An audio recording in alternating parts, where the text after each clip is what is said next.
लबनान में ईरानी हिमायत याफ्ता गिरोह हिजबुल्लाह के ज़रिए इस्तेमाल कई पेजर्स फटने से कम अज़ कम 9 अफराद जाँ बहक और सैकड़ों ज़ख्मी हुए, जिनमें ईरान के सफ़ीर भी शामिल हैं। हिजबुल्लाह का कहना है कि पेजर्स हिजबुल्लाह के मुतादिद अरकान के इस्तेमाल में थे और उनके फटने से उसके 2 जंगजू शहीद हुए हैं।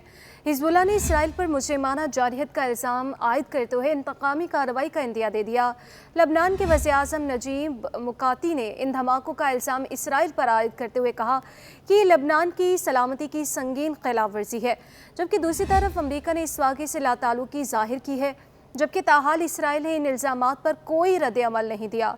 अरब मीडिया ने इंटेलिजेंस सराय के हवाले से दावा किया है कि हिजबुल्लाह को बेजेस हैक होने का पता चलने की इत्तला पर इसराइल ने बेजेस उड़ाने का फैसला कर लिया। अरब मीडिया के मुताबिक इसराइली इंटेलिजेंस को इत्तला थी कि 2 हिजबुल्लाह अरकान ने बेजेस हैक होने का पता कर लिया था, जिसके बाद हिजबुल्लाह की किसी कार्रवाई के पेश नज़र इसराइल ने बेजेस उड़ाने का फैसला तेज़ी से किया।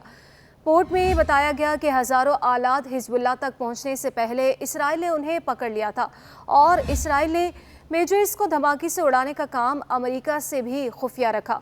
अरब मीडिया के मुताबिक असल इसराइली मंसूबा हिजबुल्लाह से बाकायदा जंग छिड़ने पर इन आलात को तबाह करने का था। लबनान में हज़ारों बेजर्स डिवाइसों में एक ही वक्त में होने वाले धमाकों से मुतालिक ये इंकशाफ भी सामने आया कि इसराइली खुफिया एजेंसी मोसाद ने बेजर्स में इंतहाई तबाहकुन कीमियाई और धमाका खेज मवाद नस्ब किया हुआ था। अरब मीडिया के दावा के मुताबिक बेजेस में मोसाद की जानिब से इस्तेमाल किया गया धमाका खेज मवाद पेटन टैंक शिकन मिसाइल में लगाया जाता है।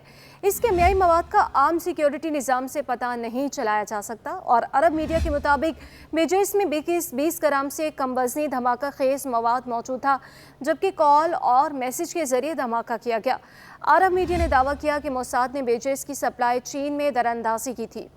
मगरबी खबर रसा एजेंसी के मुताबिक लबनान ने बेजर्स चंद माह पहले ताइवान से ख़रीदे थे और सिक्योरिटी माहिरीन ने खदशा जाहिर किया है कि बेजर्स में लबनान पहुंचने से पहले धमाका खेज मवाद नस्ब किया गया था। खबर एजेंसी के मुताबिक लबनान की जानिब से मामले की तहकीकात का आगाज़ कर दिया गया है कि आया बेजर्स ताइवान से बराह रास्त लबनान पहुँचे या किसी तीसरे मुल्क से लबनान दरामद किए गए। तुर्क मीडिया की तहकीकाती रिपोर्ट में कहा गया कि बेजेस जदीद तरीन निज़ाम पर मैसेज भेजता है, मगर इनमें हैकिंग मुमकिन है। और तुर्क मीडिया के मुताबिक बेजेस रेडियो फ्रीक्वेंसी पर काम करते हैं और रेडियो फ्रीक्वेंसी को भी कंट्रोल किया जा सकता है।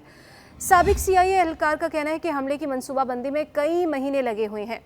अक्टूबर 2023 से जारी हिजबुल्लाह के गजा जंग के दौरान इसराइल और हिजबुल्लाह के दरमियान कई झड़पें हुई, जिससे खित्ते में मज़ीद कशीदगी का खदशा पैदा हो गया। अक़वाम मुत्तहिदा ने इस पेशरफ्त को तशवीश न करार दिया है। मेजर एक छोटी वायरलेस डिवाइस को कहते हैं जिसका इस्तेमाल मोबाइल फ़ोन से कबल बहुत आम था। मेजर डिवाइस के ज़रिए आप छोटे टेक्स्ट मैसेज भेज सकते हैं और वसूल कर सकते हैं। इनके ज़रिए अलर्ट भी भेजे जाते हैं।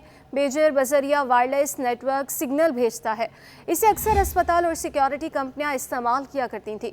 हिजबुल्लाह के मुताबिक मंगल को 3:30 बजे लबनान के मुख्तलिफ इलाकों में बेजर्स फटने से धमाके शुरू हो गए। ये गैर वाज़ेह है कि अब तक कितने बेजर्स फटे हैं। लबनान में एक सुपरमार्केट की CCTV फुटेज में देखा गया कि एक शख्स के बैग में मौजूद बेजर में धमाका हुआ। ये शख्स ज़मीन पर गिरता है और दर्द से चलाता है, जबकि आसपास के लोग जान बचाने के लिए भागते हैं। लबनानी वज़ीर सेहत के मुताबिक अक्सर लोगों की चेहरे, हाथ या पेट पर चोटें आई हैं। हिजबुल्लाह ने ताहाल ये नहीं बताया कि उसके ख्याल में इन बेजर्स से धमाके कैसे हुए हैं। हिजबुल्लाह मवासलात के लिए उन्हें बेजर्स पर इन्हिसार करता था।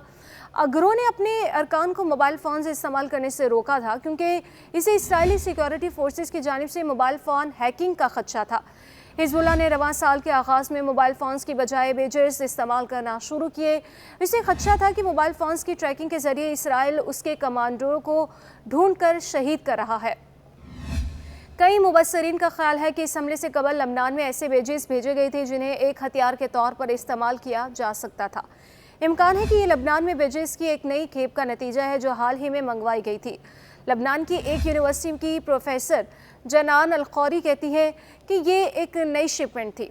इस नई शिपमेंट को लबनान आने की इजाज़त किसने दी और इसे हिजबुल्लाह के अरकान में क्यों तकसीम किया गया?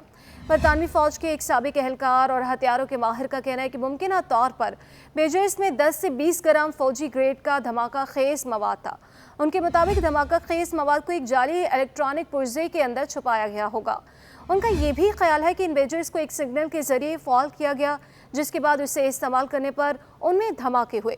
اسرائیل میں کئی مہینوں سے حزب اللہ کے خلاف سائبر آپریشن کر رہا ہے، لیکن یہ سیکیورٹی میں سب سے بڑی مداخلت ہے۔ یہ ایسے وقت میں ہوا ہے جب اسرائیل میں حکومت پر عوامی دباؤ بڑھ رہا ہے کہ لبنان کے ساتھ شمالی سرحد کو محفوظ بنایا جائے۔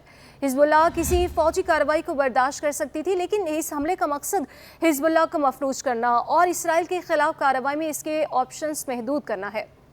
اس سے ملتے جلتے حملوں کی تاریخ موجود ہے، جیسے کہ 1996 میں اسرائیلی سیکیورٹی ایجنسی شاباک نے حماس کے لیے بم بنانے والے ایک حملہ آور کے فون میں دھماکہ خیز مواد نصب کر کے انہیں ہلاک کیا۔